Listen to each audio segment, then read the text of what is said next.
आज का रात्रि क्लास है 30/9/68 का।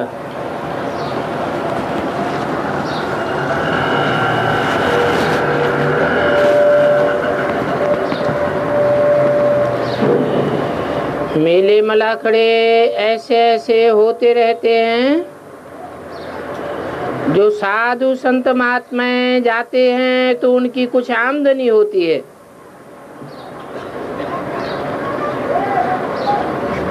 जो बच्चे सर्विस पर हैं ये सुनेंगे, समझेंगे कि ये क्या क्या होता है।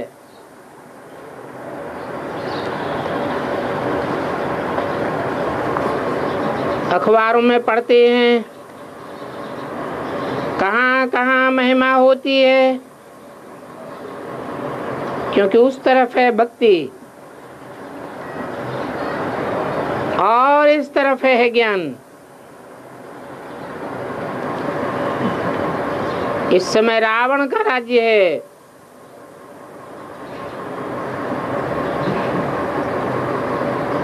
मेले पर आगे कभी इतने मनुष्य नहीं जाते थे। अभी तो बहुत वृद्धि होती जाती है।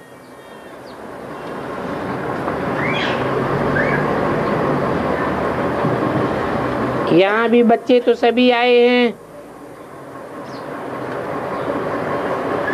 बरोबर समझते होंगे कि ज्ञान से सद्गति है,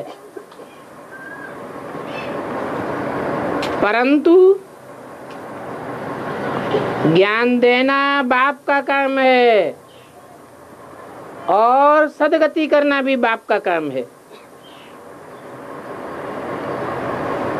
और ये सद्गति होती भी संगम युग पर है।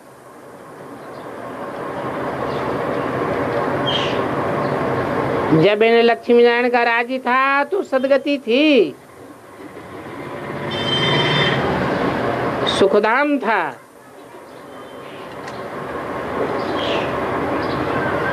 बुद्धि कहती है अभी भक्ति बहुत विस्तार में है। ज्ञान तो जैसे कि है ही नहीं। तो बच्चों को बहुत मेहनत करनी है।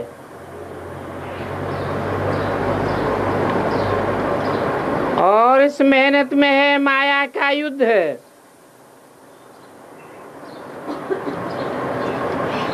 बच्चे कहते हैं बहुत तूफान आते हैं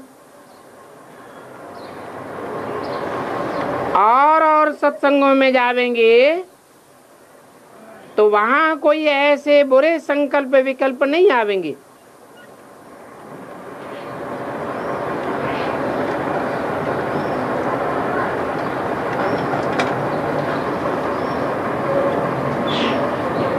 घर में जावेंगे विकारी संकल्प आवेंगे, पूरा कर लेंगे, क्योंकि वहां रोकने वाला तो कोई है ही नहीं। करके सन्यासी कब कहते हैं मास मास में जाओ। अब ये कोई फायदे की बात तो सुनाते नहीं है। बाप तो कहते हैं इस एक जीवन भर के लिए पवित्र बनो।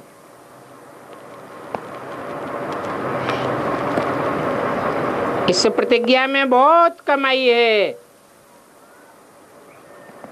बच्चे ये भी जानते हैं बाप कल्प कल्प आते हैं और ये सत्य बातें हैं। ईविल तो कोई बात नहीं है। भक्ति को तो सब जानते हैं। जहां तहां जाते रहो, माथा टोकते रहो, पैसा रखते रहो।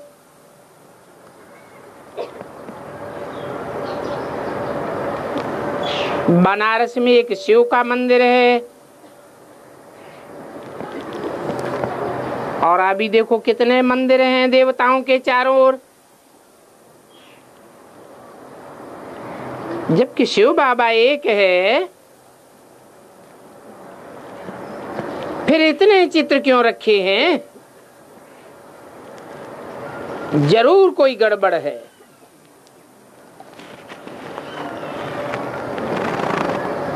एक एक में और क्यों घुसे हैं? ऐसे भी नहीं है कि जानी जाना नहार है। बाप तो कहते हैं मैं किसके अंदर को नहीं जानता हूं।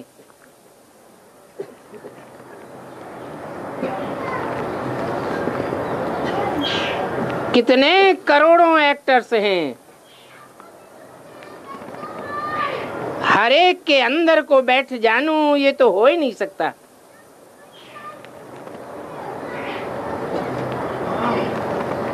कोई कोई समझते हैं कि बाबा सभी के दिलों को जानते हैं।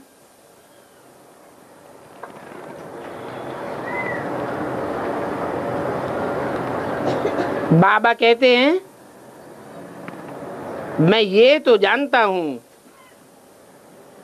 कि सभी के अंदर विकारों की आग है, तब तो पतित बने हैं।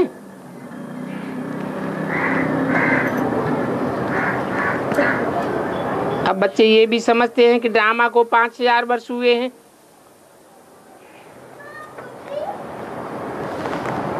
मास दिन घंटे मिनट पास होते गए। दुनिया समझती है सतयुग को लाखों वर्ष हैं।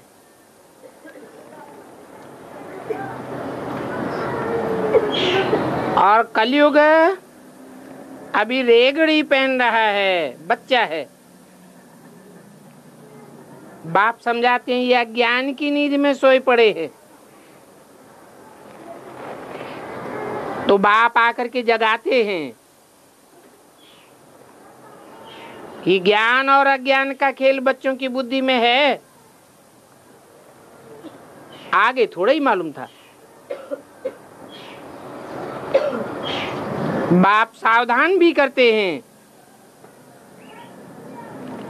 निवृत्ति मार्ग वालों को फॉलो नहीं करना है। इनको तो यज्ञ तप दान पुण्य आदि करना भी नहीं है। तो ज्ञान भी तुमको मिलता है और भक्ति भी तुमको करनी ही है। उनको तो न ज्ञान मिलता है न भक्ति करनी है।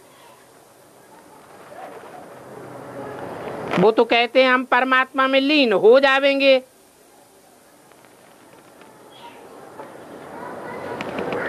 अब उन्हों की भूल तो ऐसी है जैसे कि भारतवासियों ने भूल की है। हिंदू धर्म कह दिया है। तुम बच्चे तो जानते हो आज से 5000 वर्ष पहले देवी देवताओं का राज्य था और पूजते भी देवताओं को हैं। और सभी धर्म अंत तक चले आए हैं। तुम्हारा देवी देवता सनातन धर्म बीच में कट हो गया। कितने धर्म भ्रष्ट हो पड़े हैं, तमो प्रधान बन पड़े। अब सबकी सदगति दाता तो एक बाप ही है। वो कहते हैं मैं इन साधुओं का उद्धार करने आता हूं और इसके लिए मुझे आना ही पड़ता है। वो तो कहते हैं स्त्री पुरुष दोनों इकट्ठे रहें, निर्विकारी बने, ये हो ही नहीं सकता। उनकी बुद्धि में ये बात आती नहीं है कि बाप ने कहा है काम को जीतो, काम जीते जगत जीत बनेंगे। ये लक्ष्मी नारायण जगत जीत थे ना, कोई जंगल में रहते थे क्या? जरूर इन्हों को जगत जीत कोई ने तो बनाया है। तो बाप कहते हैं मैं हर कल्प के संगम युग पर आता हूं। ये मुख्य मिस्टेक है जो कह देते हैं मैं हर युग में आता हूं।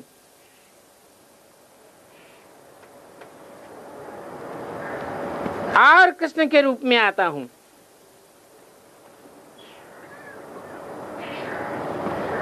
इस एक भूल के साथ और भी भूले हैं।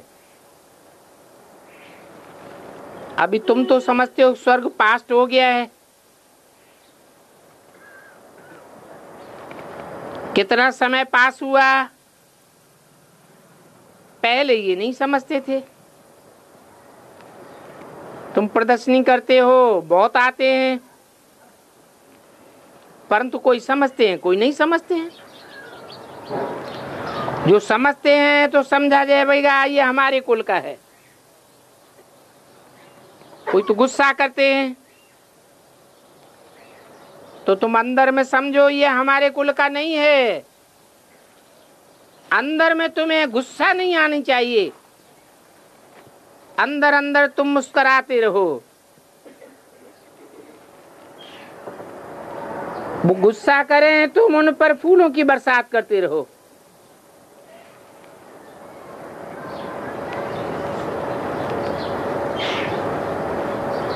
ऐसा करने से आखिरी में उनको भी हंसी आ जाएगी। गुस्से के साथ गुस्सा करने से कलह हो जाता है।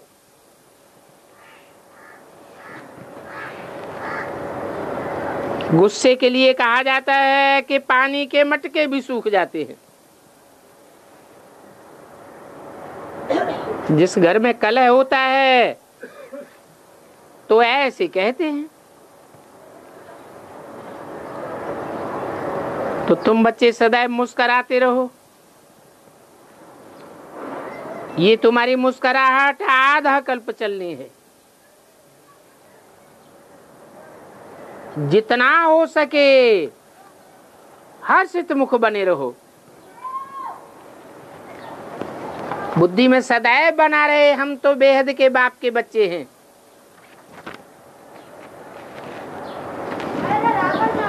ये तो जानते हो कि ये बातें बाप के सिवाय कोई नहीं समझा सकता। 30/9/68 की रात्रि क्लास का दूसरा पेज। तो तुमको पक्का पक्का निश्चय होना चाहिए।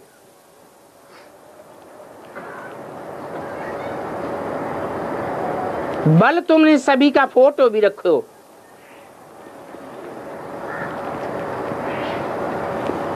जो निकलते हैं उनका फिर 6 मास के बाद देखेंगे। कोई न कोई को जरूर माया खा जाएगी। बहुत अच्छी अच्छी फर्स्ट क्लास कुमारियां थी, उनको भी माया ने हप कर लिया। गज को ग्राह ने खाया, ये गायन है। बाबा जानते हैं किसी को ट्रांसफर करने में कितनी मेहनत लगती है। शूद्र से ब्राह्मण बनाने में बड़ी मेहनत की बात है। ये भ्रमरी का भी मिसाल दिया जाता है।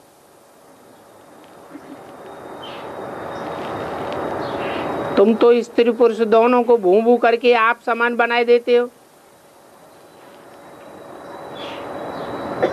अभी तुम सच्चे सच्चे वैष्णव हो। वो तो झूठे हैं, तुम डबल अहिंसक हो।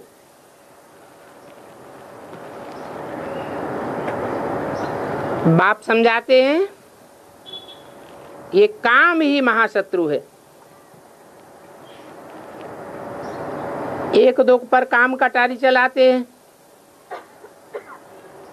कितना हनन करते हैं। वहां तो हिंसा दुख आदि की कोई बात नहीं होती। बच्चा जन्म लेता है तो भी कोई भी प्रकार का दुख नहीं होता। तो बाप कितना प्यार से बैठ बच्चों को समझाते हैं। हे मीठे मीठे बच्चों, ऐसे बाप को भूल मत जाओ। कोई भी कारण से रूठ करके पढ़ाई को नहीं छोड़ देना। ये तो समझते हो कि हमको बेहद का बाप पढ़ाते हैं, तो ऐसे बाप को याद करना भूलो मत। सतो प्रधान बनने का और कोई तरीका नहीं है। अच्छा, मीठे मीठे रूहानी बच्चों को बाप दादा का याद प्यार गुड नाइट। रूहानी बच्चों को रूहानी बाप का नमस्ते।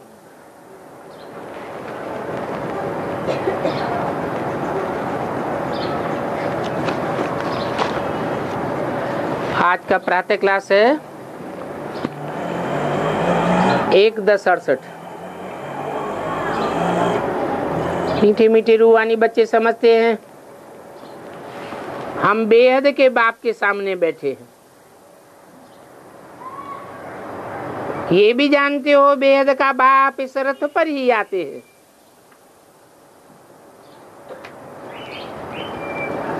जब बाप दादा कहते हैं तो ये तो जानते हो कि शिव बाबा है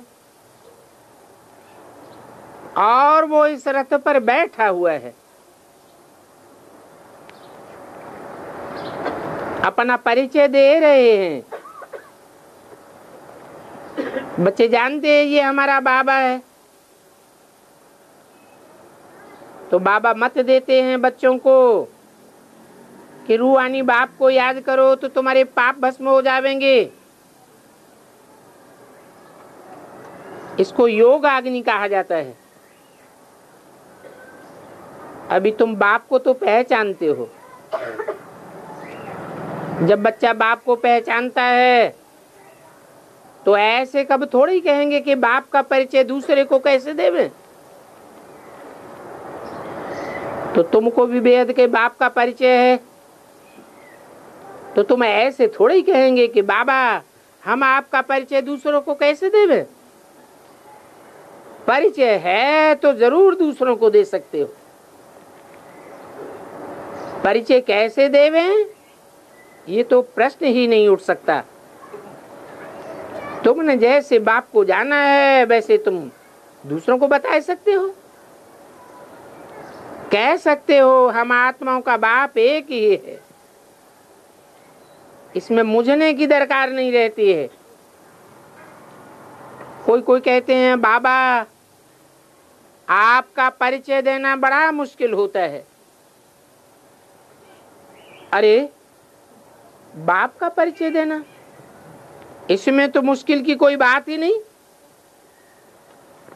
जानवर भी इशारे से समझ जाते हैं कि हम फलाने का बच्चा हूं। तुम भी जानते हो कि हम आत्माओं का वो बाप है। हम आत्माओं ने इस शरीर में प्रवेश किया है। जैसे बाबा ने समझाया है अकाल मूर्त, तो ऐसे नहीं कहेंगे कि उनके शिकल व रूप नहीं है। रूप है तो मूर्त कहा जाता है, मूर्ति नहीं है तो अमूर्त कहा जाता है। बिल्कुल ही सहज बात है। और आत्माओं का बाप एक ही निराकार है।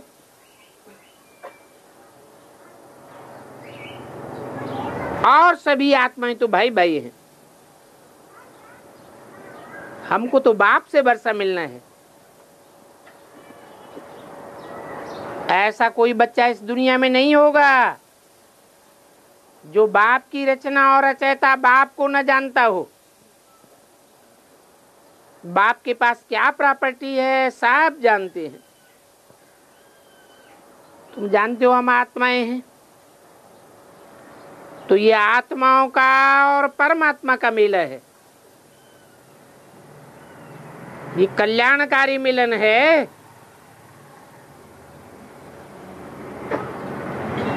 आत्माएं आत्माओं से मिलती हैं, वो कोई कल्याण नहीं करते हैं, नीचे ही गिरते जाते हैं। तो तुम जानते हो कि बाप तो बहुत ही कल्याणकारी है। उनका नाम ही है सदाशिव। बाबा के पहचानने से समझते हो बेहद के बाप से हमको बेहद का वर्षा मिलता है।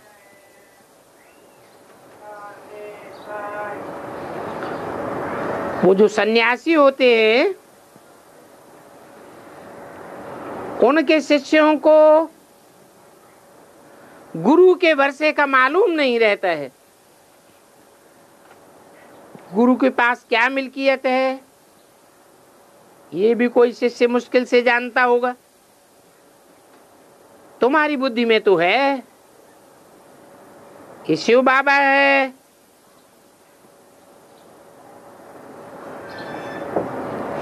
बाबा के पास बहुत मिल्कियत है, बेहद के बाप की मिल्कियत है, विश्व की बादशाही। ये बातें सिवाय तुम्हारे और कोई की बुद्धि में नहीं है।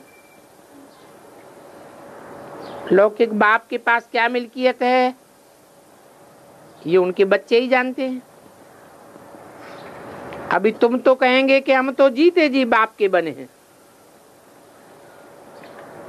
उनसे क्या मिलता है वो हम जानते हैं, क्योंकि पहले पहले हम शूद्र कुल में थे, अभी हम ब्राह्मण कुल में आ गए हैं। हमको ये नॉलेज है कि बाबा इस ब्रह्मा तन में आते हैं, जिनके हम बच्चे बने हैं उनको प्रजापिता ब्रह्मा कहा जाता है।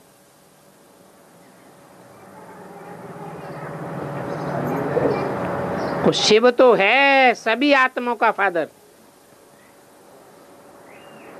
है प्रजापिता को जब तुम कलयुग में थे तब ग्रेट ग्रेट ग्रैंड फादर कहते थे। तो ये हुआ बापों का बाप। सभी धर्म वाले इनको मानते हैं, कहते हैं आदम एडम आदिदेव।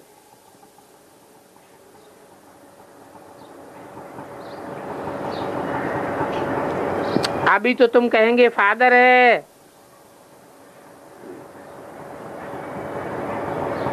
कलयुग में सभी कहते हैं Prajapita Brahma, great great grandfather. शास्त्रों में भी बात आई है। अभी तो फादर कहेंगे क्योंकि तुम प्रजापिता ब्रह्मा के बच्चे बने हो।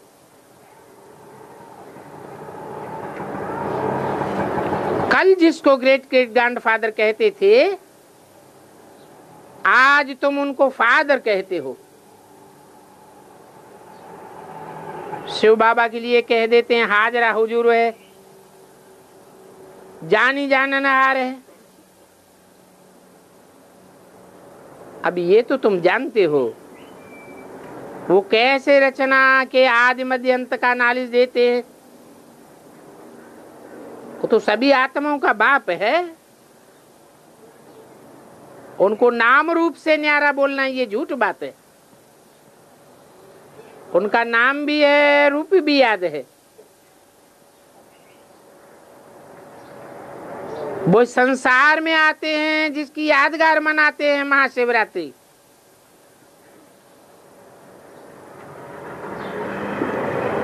जैसे मनुष्यों की जयंती मनाते हैं। मनुष्य तो जन्म लेता है, उसे लौकिक जन्म कहा जाता है। शिव बाबा का तो दिव्य जन्म है। घोर अज्ञान की रात्रि में आते हैं तो शिव बाबा की महाशिवरात्रि मनावेंगे। बच्चे समझते हैं कि रात्रि अज्ञान अंधकार को कहा जाता है, घोर अंधियारा हो जाता है। अब यह ज्ञान अंधेरा है ना। कहते भी हैं ज्ञान सूर्य प्रगटा अज्ञान अंधेर विनाश। तो ये भी गाते हैं,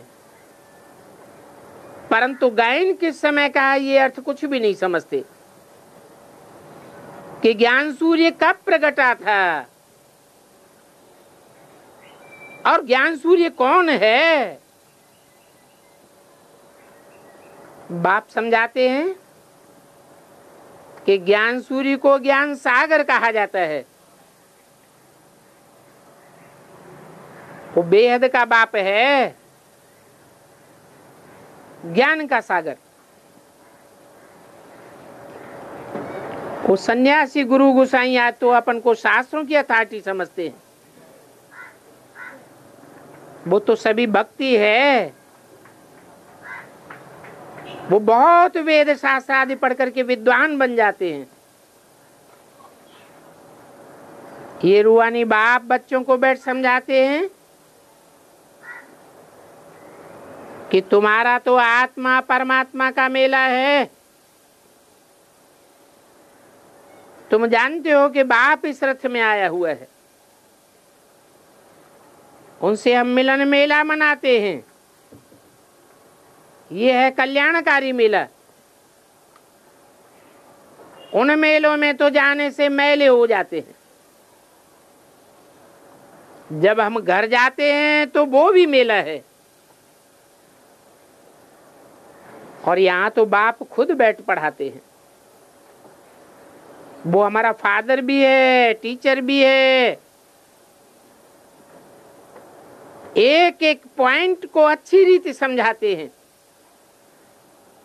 ताकि तुम अच्छी रीति धारणा कर सको।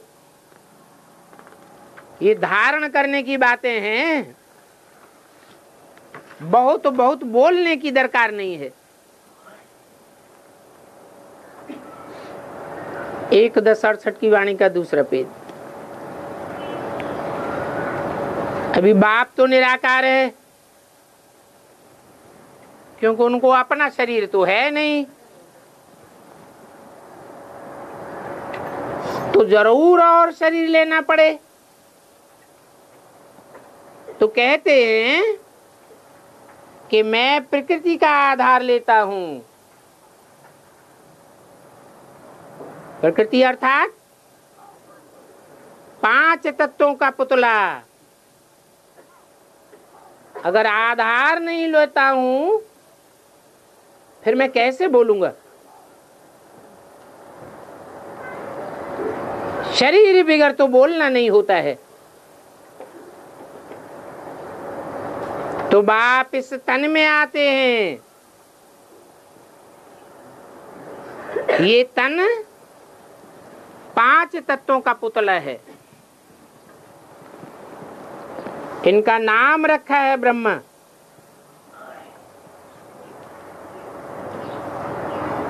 हम भी शूद्र से ब्राह्मण बने हैं तो नाम बदल जाना चाहिए। बाप समझाते हैं तुम्हारे नाम भी रखे थे। बाकी ये भी बताते हैं कि ब्राह्मणों की माला तो नहीं बन सकती,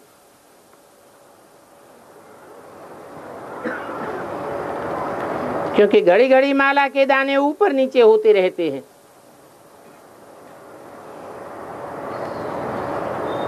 कब देखो तो आगे नंबर में, कब देखो तो फां हो जाते हैं। इसलिए ब्राह्मणों की माला नहीं होती है, भक्तों की माला भी होती है। रुद्रमाला भी गाई हुई है, ब्राह्मणों की माला नहीं होती।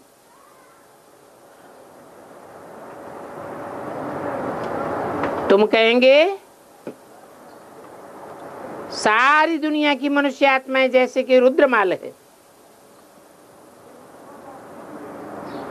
तो ये बात बुद्धि से समझी जाती है, क्योंकि इतने रुद्र, इतने शालिग्राम तो बना ही नहीं सकते हैं। ये रुद्र की 500 करोड़ की माला है। अभी बाप बैठ समझाते हैं कि ये माला कैसे बनी हुई है। तो फिर समझाने के लिए इसका छोटा रूप मॉडल बनाया जाता है।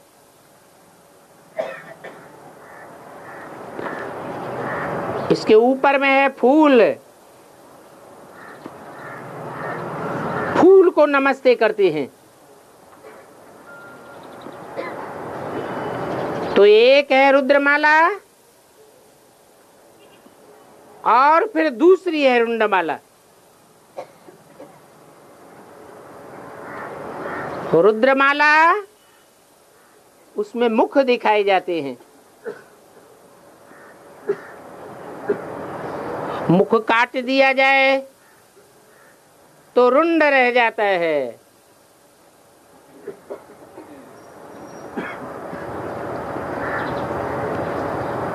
मुख प्लानिंग करता है, रुंड काम करता है।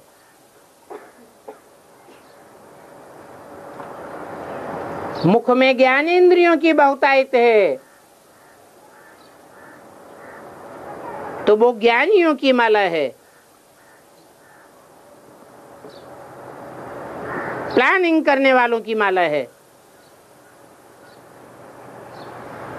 रुंडमाला विष्णु की गाई जाती है।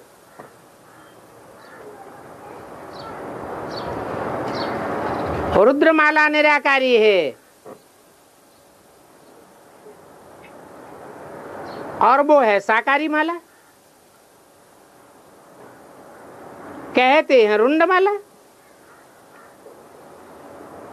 तो ये विष्णु की माला भी चली आई है। अब विष्णु की माला में पहले नंबर का माला का दाना कौन है?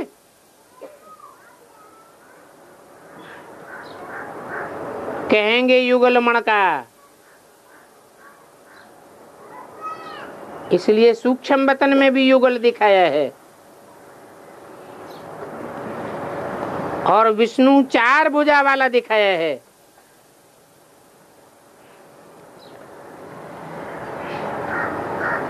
दो भुजा लक्ष्मी की यादगार और 2 भुजा नारायण की।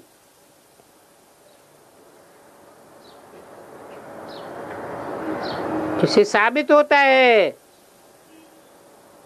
कि ये भुजाएं कोई जड़ भुजाएं नहीं है,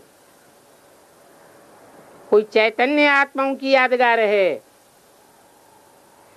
इसलिए लक्ष्मी नारायण के मंदिर में लक्ष्मी नारायण का चित्र मूर्ति अलग दिखाते हैं और विष्णु की मूर्ति नर नारायण अलग दिखाते हैं।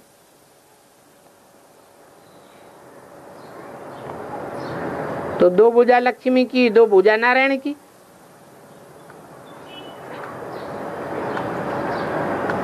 रावण को गधे का शीश दिखाया है। अब ऐसा तो कोई मनुष्य होता ही नहीं है जिसको 10 शीश होते हों।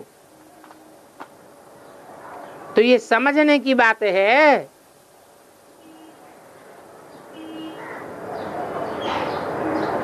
10 शीश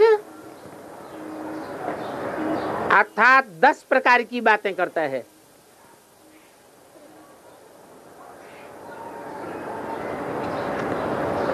और ऐसे 10 प्रकार की बात करने वाले गधे मिसल हो जाते हैं। भिखारी बनने से ऐसे हो जाते हैं। गधे का कितना भी श्रृंगार करो फिर भी वो मिट्टी में अपन को खराब कर देगा।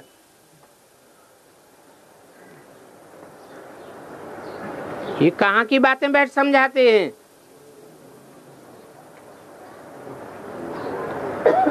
ये बातें फिर किस पर लागू होती हैं?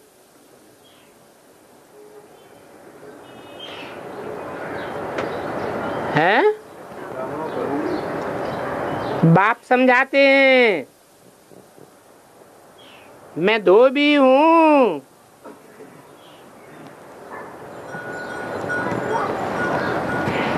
ये मेरा गधा है।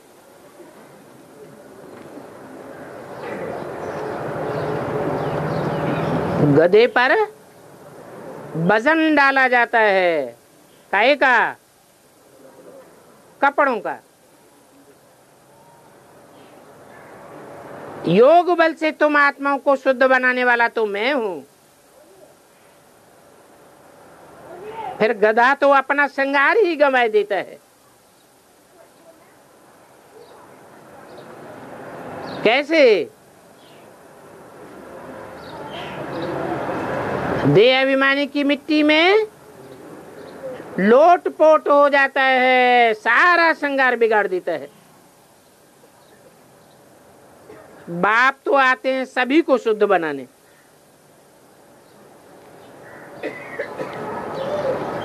आत्माओं को आकर के राजयोग सिखलाते हैं। तो सिखलाने वाला भी जरूर यहाँ चाहिए।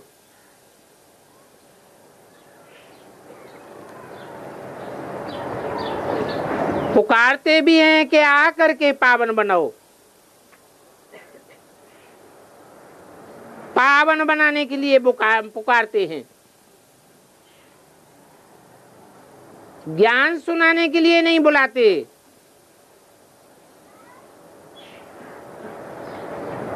और कपड़ा भी मैला होता है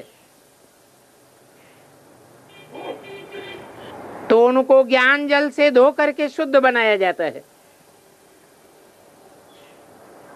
तो तुम भी पुकारते हो, हे पतित पावन बाबा, आ करके हमको पावन बनाओ। ऐसे तो नहीं कहते कि पावन बनाने के लिए ज्ञान सुनाकर चले जाओ। आत्मा पावन बनेगी तो शरीर भी पावन बनेगा। तो पहले पहले मूल बात होती है कि बाप का परिचय देना है।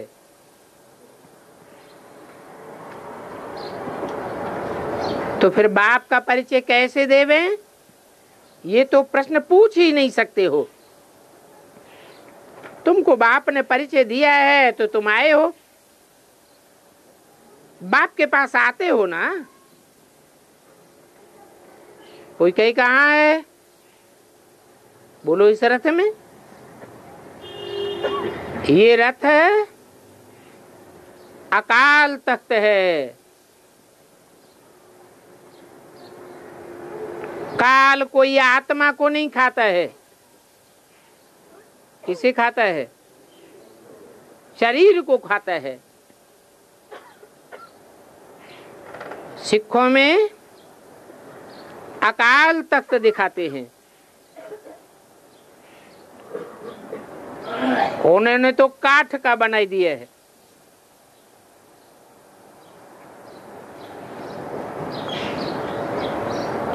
तो काठ का तख्त है क्या?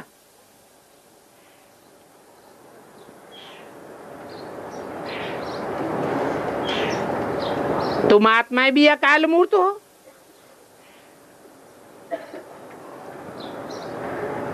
तुम्हारी आत्मा की मूर्ति भी है और तुमको भी काल नहीं खा सकता।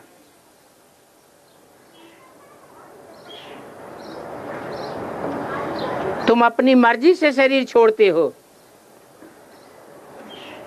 इसको काल का खाना नहीं कहेंगे। ये सभी शरीर तुम्हारे तख्त हैं, जिन तख्तों पर तुम आत्माएं विराजमान हो।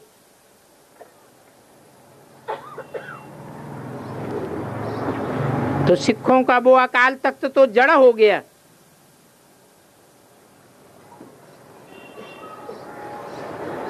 तुम जानते हो अकाल मूर्त अर्थात निराकार।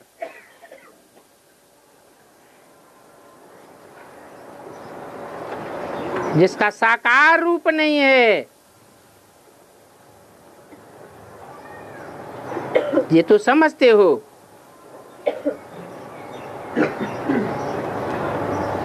कि ये शरीर विनाशी है,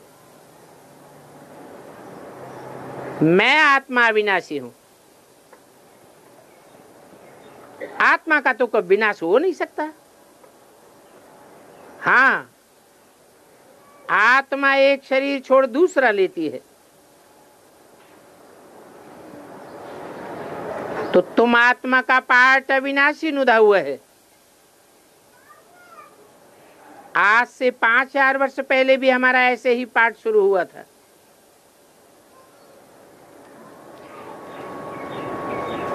जब शुरू हुआ था उस संबत का कैसे बखान करेंगे?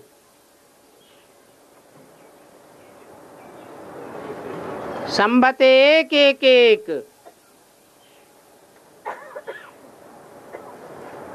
तो हम यहाँ पार्ट बजाने घर से आते हैं। ये 5000 वर्ष का चक्र है। वो तो लाखों वर्ष कह देते हैं।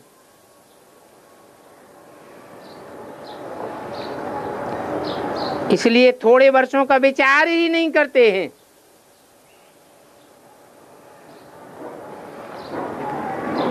तो अब तुम बच्चों की समझ में आई, ये बात समझ में आई कि ऐसा कब तुम कह नहीं सकते हो कि हम बाप का परिचय कैसे देवे। जो बच्चे ऐसे ऐसे प्रश्न पूछते हैं तो बाप को वंडर लगता है, अरे तुम बाप के बने हो, फिर बाप का परिचय क्यों नहीं दे सकते हो? ये तो जानते हो हम सभी आत्माएं हैं और वो हमारा बाबा है जो सर्व का सद्गति दाता है। ये भी तुमको पता पड़ गया है कि सद्गति कब करेंगे, कब करेंगे?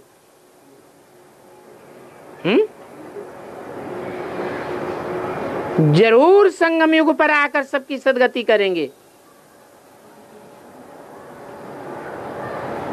तो सद्गति करने का वो संगम का टाइम, जब सबकी सद्गति शुरू होती है, कौन सा कहेंगे? अभी बताया, संबत एक एक एक। वो तो समझते हैं 40,000 वर्ष पड़े हैं, और फिर पहले से कह देते हैं नाम रूप से न्यारा। अब नाम रूप से न्यारी तो कोई भी चीज नहीं होती है। पत्थर ठिक्कर का भी नाम होता है। तो बाप बैठ समझाते हैं, बच्चे तुम आए हो बेहद के बाप के पास, और बाप भी जानते हैं कितने ढेर के ढेर बच्चे हैं। बेहद के बच्चे हैं, हद और बेहद से भी पार जाने वाले हैं ना। तो ऐसे सभी बच्चों को देखते हैं, जानते हैं सभी को मैं लेने आया हूं। सतयुग में तो बहुत थोड़े होंगे। कितना क्लियर है, इसलिए चित्रों पर समझाया जाता है। ये नॉलेज तो बिल्कुल सहज है, बाकी याद की यात्रा में टाइम लग जाता है। तो ऐसे बाप को तो कब भूलना नहीं चाहिए। बाप कहते हैं माम एकम याद करो तो तुम पावन बन जावेंगे। मैं आता ही हूं तुम पतितों को पावन बनाने। तुम अकाल मूर्त आत्माएं अपने अपने तख्त पर विराजमान हो। बाबा ने भी इस तख्त का लोन लिया है। तो जिस तख्त का लोन लिया है उसे भाग्यशाली रथ कहा जाता है। बाप उसमें प्रवेश होते हैं। फिर कोई कहते हैं परमात्मा का नाम रूप ही नहीं है। अब ये तो नहीं हो सकता। उनको पुकारते हैं, महिमा गाते हैं, तो जरूर कोई चीज हुई ना। 1:10:68 की वाणी का 3रा पेज। तमो प्रधान बुद्धि होने के कारण कुछ भी नहीं समझते हैं।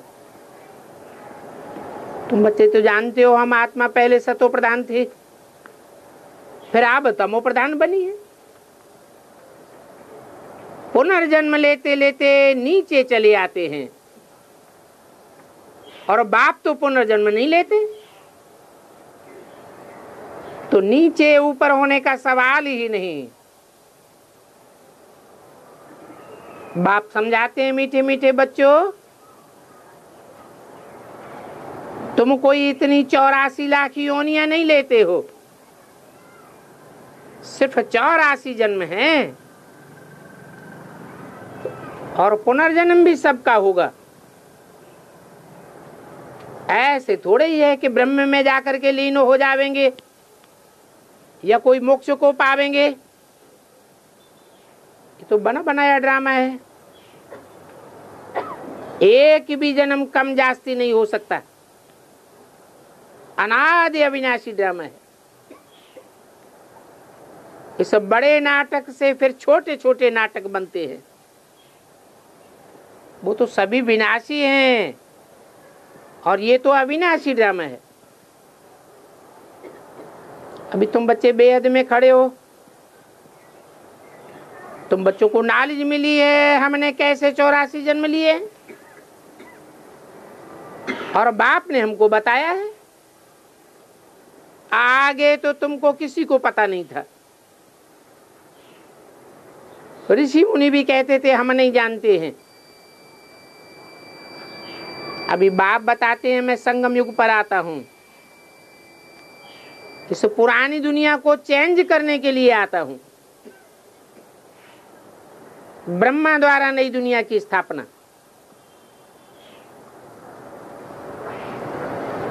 तो लाखों वर्ष कह देते हैं,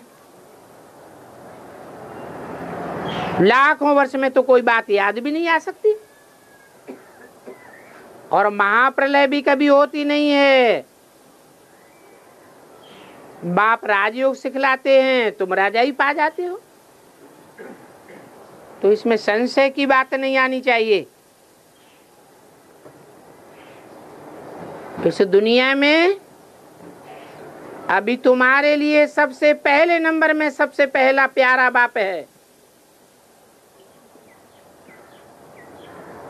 फिर दूसरे नंबर में प्यारा कौन है? है?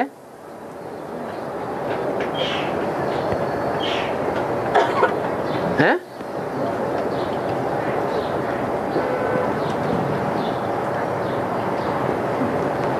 अरे प्यारे के अनुसार ही भारत में याद करते हैं। दुनिया वाले भी बाप को याद करते हैं, बल जानते नहीं है।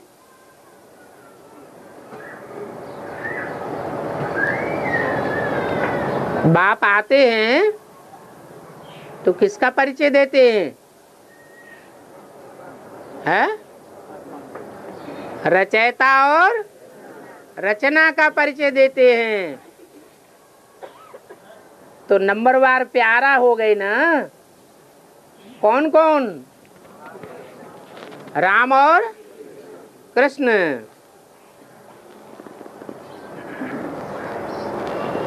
तो दूसरा प्यारा है श्री कृष्ण। कौन सा कृष्ण? जिसका गायन भक्ति मार्ग में करते हैं। सतयुग के कृष्ण को तो कोई जानते ही नहीं।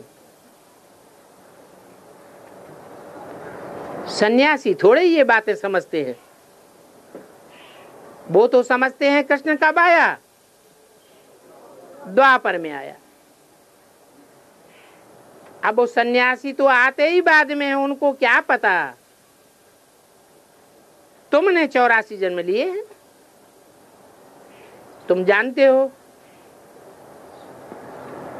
श्री कृष्ण है पहले पहले स्वर्ग का प्रिंस, और नंबर 1 है, और वो ही फिर पूरे 84 जन्म लेते हैं। कौन सा कृष्ण? संगम युगी कृष्ण पूरे 84 जन्म लेते हैं। सतयुग का कृष्ण पूरे 84 जन्म नहीं लेते हैं? लेते तो हैं, लेकिन 50 वर्ष कम हो जाते हैं। तो मैं इनके अंतिम जन्म में प्रवेश करता हूं। अभी तुमको पतित से पावन बनना है,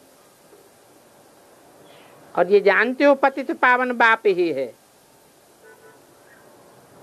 पानी की नदियां थोड़े ही पावन बन सकती हैं, न पावन कर सकती हैं। ये नदियां तो सतयुग में होती हैं, वहां तो पानी बहुत शुद्ध रहता है, कोई प्रकार का किचड़ा आदि नहीं पड़ता। कौन सी नदियों की बात समझाते हैं? चैतन्य नदियों की बात समझाते हैं। यहाँ तो नदियों में कचरा भी पड़ता है, दृष्टि वृत्ति का कचरा, वाचा का कचरा, कर्मेंद्रियों का कचरा। यहाँ देखो हरिद्वार में कितना कचरा पड़ता है। बाबा का खुद देखा हुआ है, परंतु उस समय बाबा को ज्ञान नहीं था। अभी वंडर लगता है, ये पानी कैसे पावन बना सकता है? पानी को बिलोने से कोई मक्खन थोड़े ही निकलेगा। कितनी मनुष्यों की पत्थर बुद्धि हो गई है। तो बाप समझाते हैं, मीठे मीठे बच्चे कभी मुझो नहीं। ये बात बुद्धि में नहीं आनी चाहिए कि बाप को कैसे याद करें। अरे तुम अपने बाप को याद नहीं कर सकते हो? जो अपने बाप को ही नहीं याद कर सकते हैं वो है कुखवंशावली। तुम तो एडाप्टेड बच्चे हो। एडाप्टेड बच्चों को जिस बाप से मिल्कियत मिलती है उनको कोई भूल सकते हैं क्या? बेहद के बाप से बेहद की मिल्कियत मिलती है, तो उनको थोड़ा ही भूलना चाहिए। लोग बच्चे कब बाप को भूलते हैं क्या? परंतु यहाँ माया का अपोजिशन होता है, माया की युद्ध चलती है। तो तुम बच्चों के लिए ये सारी दुनिया कर्म क्षेत्र है।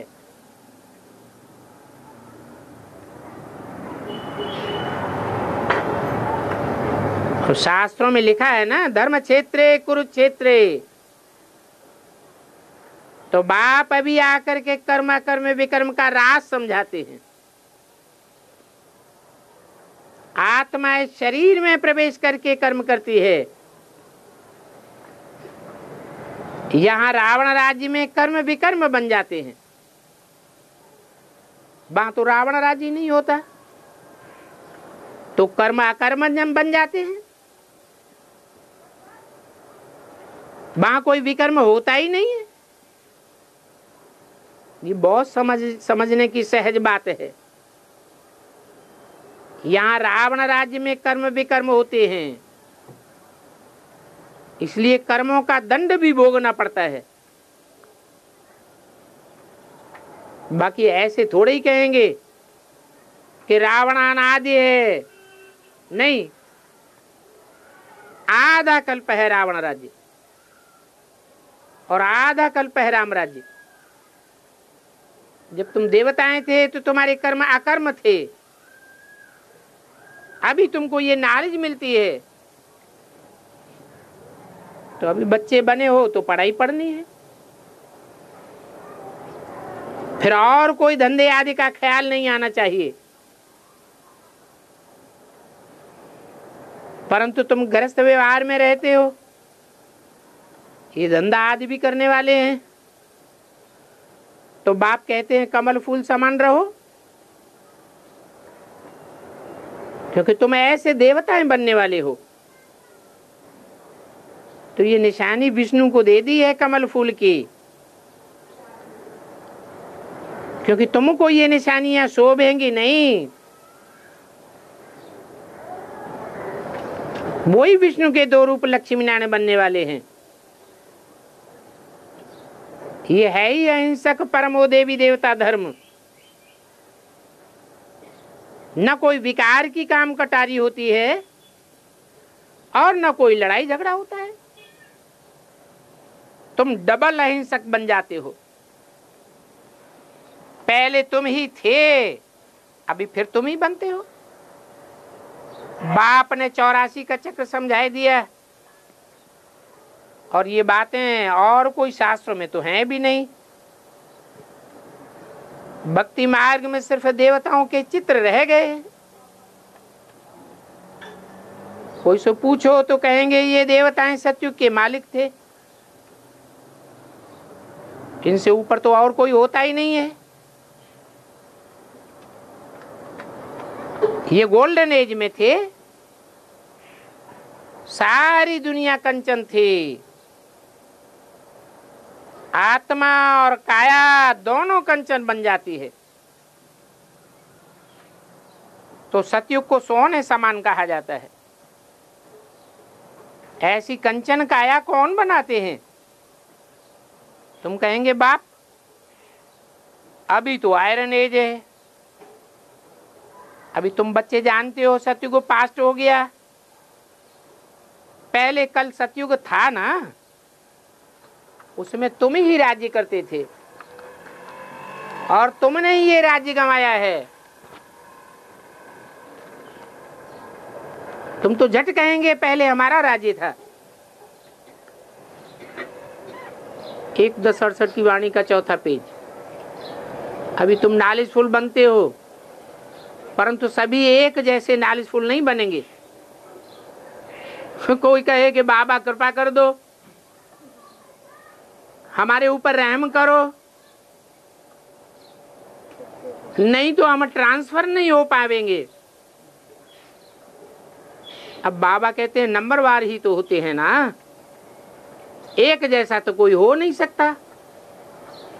बाप तो गिनती का हिसाब किताब भी बताते हैं। मैं हर 5-4 वर्ष बाद आता हूं। तो अभी विचार करो कि पहले तुम कितने बेसमझ थे। बाप जिसने तुमको विश्व की बादशाही दी उनको तुम भूल गए, और अभी बुलाया भी किसने है? तुम्ही ने तो बुलाया है। तुमने बुलाया है और उन गुरुओं ने तुमको बुलाया है। बाप कहते हैं मैं तो कोई शास्त्रादि नहीं पढ़ता हूं, मेरा चित्र दिखाते हैं कि ब्रह्मा द्वारा सभी वेदों शास्त्रों का सार सुनाता हूं। अडॉप्शन बच्चों को करते हैं और बैठ करके नॉलेज पढ़ाते हैं। इसलिए नॉलेज सिर्फ तुम बच्चों को ही प्राप्त होती है। तुम ब्राह्मण बच्चे हो, न शूद्रों को ये नॉलेज प्राप्त होती है न देवताओं को। ब्राह्मणों को पढ़ाने वाला शिव बाबा, और देखो विष्णु के विराट रूप में ब्राह्मणों को ही गुम कर दिया। बाकी देवता, क्षत्रिय, वैश्य और शूद्र दिखाए हैं। क्यों? ब्राह्मणों को गुम क्यों कर दिया? जो असलियत है उसको गुम कर दिया है। क्या बोला?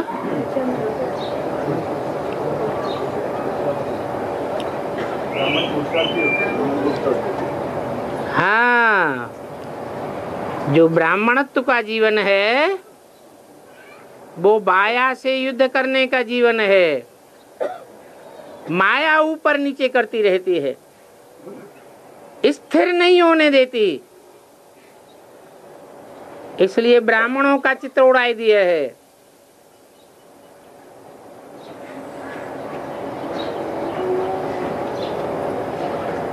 बाकी देवताओं, क्षत्रियों और वैश्य शूद्रों को दिखाते हैं। तो इन सभी बातों को तुम समझते हो, तुमको अंदर में खुशी रहती है। जो पढ़ने वाले स्टूडेंट हैं उनकी चाल चलन आदि भवक एक ही होती है।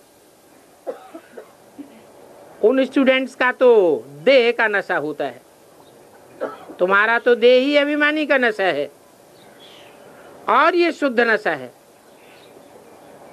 समझते हो, बाप हमको पढ़ाए रहे हैं, बेचारे मनुष्य तो कुछ भी नहीं जानते, इसलिए अनेक प्रकार के विघ्न डालते रहते हैं। अबलाओं पर कितने अत्याचार होते हैं, शादी, बर्बादी, कलयुगी लोकलाज, कुल की मर्यादा, कितने प्रकार के विघ्न। तो बाप कहते हैं मीठे मीठे सिखिल दे बच्चों, समझो किसका बच्चा गुम हो जाता है, फिर 6-8 मास के बाद आकर मिलता है तो बड़े सिख प्रेम से मिलते हैं। तो बाप भी कहते हैं मेरे बच्चे कितने वर्षों से गुम हो गए थे, पूछते हैं आगे कब मिले थे।